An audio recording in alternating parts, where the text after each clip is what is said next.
मेरा निवेदन है हमारे वरीय अतिथि डॉक्टर सुल्तान शाकिर हाशमी जी से कि आप आएँ और अपना वक्तव्य और साथ में कविता पाठ भी प्रस्तुत करें।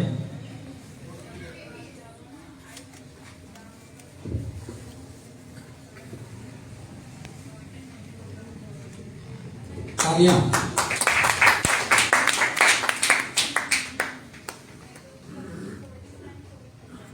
सबसे पहले मैं क्षमा चाहता हूं क्योंकि आज का दिन बहुत ही व्यस्त दिन था। मैं सुबह 11 बजे से निकला हूं और ये 5वें कार्यक्रम में आया हूं और डर था, गुरुदेव का उनका आदेश था तो मैं यहाँ हाजिर हुआ। आज पहली मर्तबा शायद ऐसा हुआ कि मैं समय पे नहीं, लेट आया और शायद पहली बार ऐसा हो रहा होगा कि मैंने कुछ बोलने और कहने से मना किया। लेकिन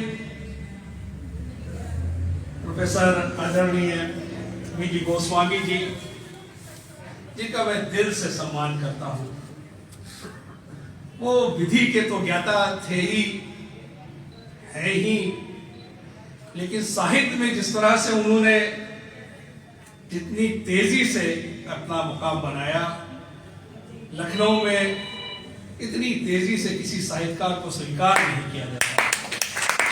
बधाई के बात है कि उन्होंने जब वो विधि विभाग में थे, जैसा अभी जिक्र किया,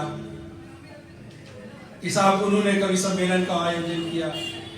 विधि का ज्ञाता और कवि सम्मेलन, साहित्य बिल्कुल अलग अलग विधाएं हैं, अलग अलग चीजें हैं, लेकिन ये उनका विराट व्यक्तित्व है कि जिस जगह उन्होंने कदम रख दिया उस जगह को उन्होंने सुशोभित कर दिया। मैं अब यहाँ परमादरणीय महचंद द्विवेदी जी बैठे हैं, नीरजा जी बैठी हैं, अब इनके सामने काव्य पाठ से मैं वैसे भी बहुत घबराता हूँ। तो मैं चाहता था कि शायरी, अभी जिक्र कर रहे थे यूएन प्रताप सिंह जी, इसी लखनऊ है, लखनऊ में ज़बान दराजी, लखनऊ में शायरी, शब्दों का चयन, उसका उच्चारण बहुत ही महत्वपूर्ण है। मैं किसी मंच पे था तो एक शायर थे, उन्होंने शेर पढ़ा, लहजा कहाँ, जबान कहाँ, गुफ्तगू कहाँ, लहजा कहाँ, जबान कहाँ, गुफ्तगू कहाँ, था लखनऊ, जो लखनऊ, वो लखनऊ कहाँ। मेरा नंबर आया तो मैंने उनसे कहा कि मेरे सारे गंवार भ्रष्ट लखनऊ में बस गए, अब हमसे पूछते हो कि है लखनऊ कहाँ। तो लखनऊ में अगर आज भी जबान की बात हो रही है, अभी आप सुन रहे थे मंजू सिन्हा जी को, अभी मैंने सुना वाई.पी. सिंह साहब को, जो जबान का उच्चारण है, जो जिस तरह से शब्द उन्होंने प्रस्तुत किए, खासतौर से उर्दू के शब्द, वो उसका कोई जवाब नहीं है।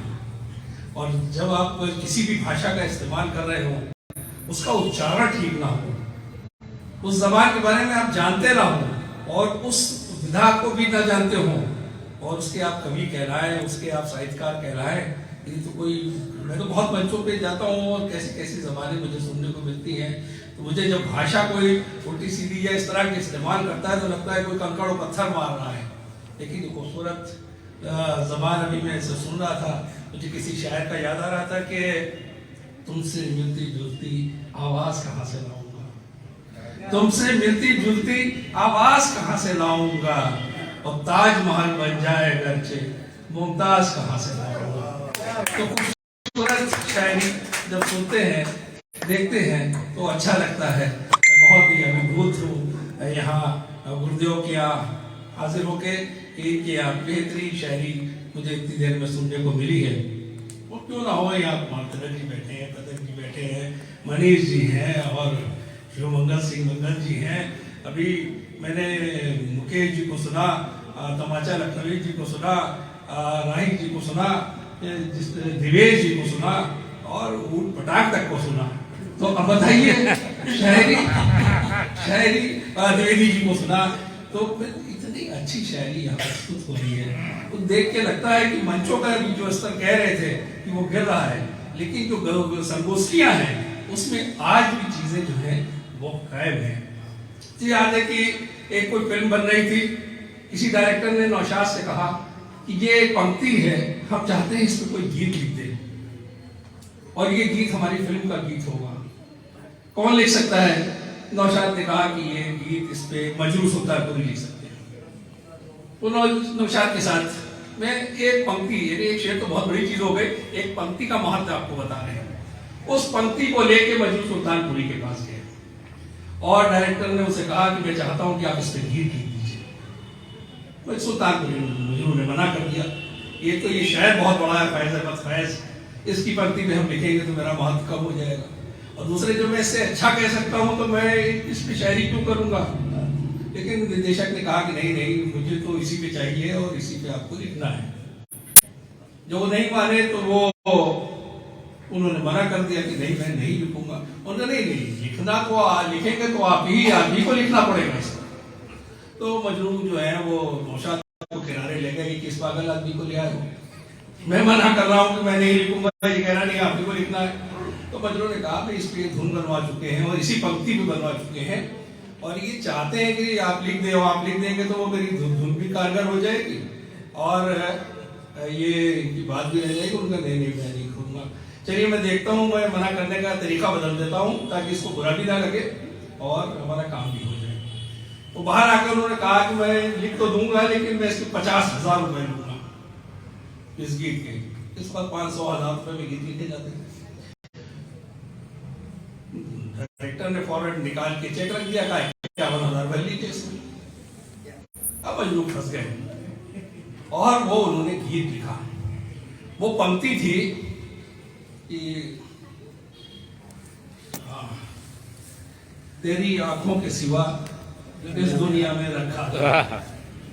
एक पंक्ति, इतनी सरल सी पंक्ति, फैज अहमद फैज की इस पे गाना उन्हें लिखा था कि तेरी आंखों के सिवा इस दुनिया में रखा क्या है। ये शब्दों का महत्व है, शायरी का महत्व है। उस पर उन्होंने लिखा कि ये खुले तो सुबह खिले, ये झुके तो शाम ढले, तेरी आंखों के क्या मेरा जीना मेरा मरना इन्हीं कलकों के तले।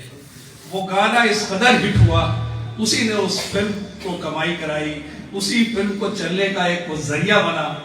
ये पंक्ति ने वो पूरी फिल्म में वो गाना, और वो गाना लोगों को बिल्कुल जबाजत हो गया, याद हो गया। यानी वो गाना इतना प्रचलित हुआ कि अगर उसको ठीक से गाया जाए और आपको प्रस्तुत किया जाए तो आज भी आदमी झूम उठते हैं। तो एक शायरी की पंक्ति आदमी को सब कुछ करा सकती है।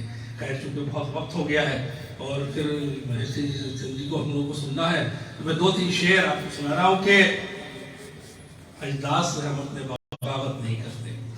अजदाद तो को कहते हैं, अजदाद से हम अपने बगावत नहीं करते, भूले से दिखावे की मोहब्बत नहीं करते, भूले से दिखावे की मोहब्बत नहीं करते, इखलास के पाबंद हैं अरबाब तसव्वुफ, दिल देते हैं और दिल की तिजारत नहीं करते, दिल देते हैं और दिल की तिजारत नहीं करते।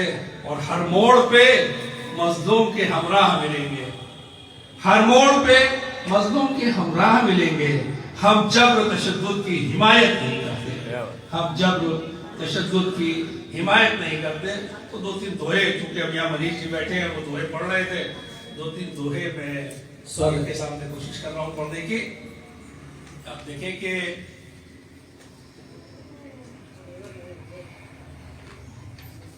मन पवित्र हरि भजन से, मन पवित्र हरि भजन से, धन पवित्र किए दान, धन पवित्र किए दान, और तन पवित्र सेवा किए, तन पवित्र सेवा किए, तीनों क्षेम विधान, तीनों क्षेम विधान।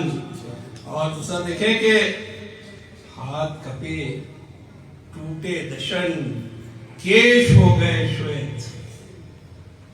हाथ कपे टूटे दशन, केश हो गए श्वेत। दृष्टि छीण सत्र कर्म कर, ईश्वर किए सचेत। ईश्वर ये सचेत। और दुनिया ज्ञान विराग को देती आदर दान। दुनिया ज्ञान विराग को देती आदर दान। और तीर्थ राम से बढ़ हुआ राम तीर्थ का मान। तीर्थ राम से बढ़ हुआ राम तीर्थ का मान। किसका करूं बखान में, किसका करूं बखान में, किसे नवाऊं शीश। किसका करूं बखान में, किसे नवाऊं शीश। तीनों बने रहस्य जीव जगत जगदीश। तीनों बने रहस्य जीव जगत जगदीश। और देखा करती जिंदगी, देखा करती जिंदगी बहुत उतार चढ़ाव। देखा करती जिंदगी बहुत उतार चढ़ाव। और रहता समरस शांत है धीमानों का भाव। रहता समरस शांत है धीमानों का भाव। मत्थे से मत्था मिला। अभी जिक्र कर रही थी आज का जो जिस तरह का प्यार होता है, मंजू जी उसका जिक्र कर रही थी कि मत्थे से मत्था मिला, प्यार किया स्वीकार। मत्थे से मत्था मिला, प्यार किया स्वीकार। अजब ढंग से प्यार के चलने लगे आसार। अजब ढंग से प्यार के चलने लगे आसार। और आए थे चखने मजा, आए थे चखने मजा। मजा चखा भरपूर, आए थे चखने मजा। मजा चखा भरपूर। और सैंडल की चोटें मिली, नशा हो गया चूर। नशा हो गया चूर। दो तीन और सुन ले के चिकनी चुपड़ी सूरतें, चिकनी चुपड़ी सूरतें करती हैं मदहोश। चिकनी चुपड़ी सूरतें करती हैं मदहोश। फिसल गए हम आप ही कौन फर्श का दोष। फिसल गए हम आप ही कौन फर्श का दोष। नेता गिरगिट की तरह, नेता गिरगिट की तरह बदला करते रंग। नेता गिरगिट की तरह बदला करते रंग। और जनता रहती दंग है और बहुत है तंग। जनता रहती दंग है और बहुत है तंग। बहुत हो गई है। मैं बहुत ही धन्यवाद करता हूँ परमानंद श्रद्धेय प्रोफेसर गोस्वामी जी का, जिनके मैं साहित्य को मैंने खूब करीब से देखा है, पढ़ा है। मैं लीन हूँ, बहुत सारे स्टेजों पे उनको सुनता हूँ। इतना खूबसूरत शायरी करने वाले, इतनी अच्छी, इतनी तेजी से शायरी करने वाले, जिससे मैं स्वयं बहुत घबराता हूँ। यानी लोग अभी किसी करके रहे थे कि 50 से ज्यादा किताबें, मेरी 53 किताबें, लेकिन मैं डरता अगर अब किसी से हूँ तो वो गोस्वामी जी से।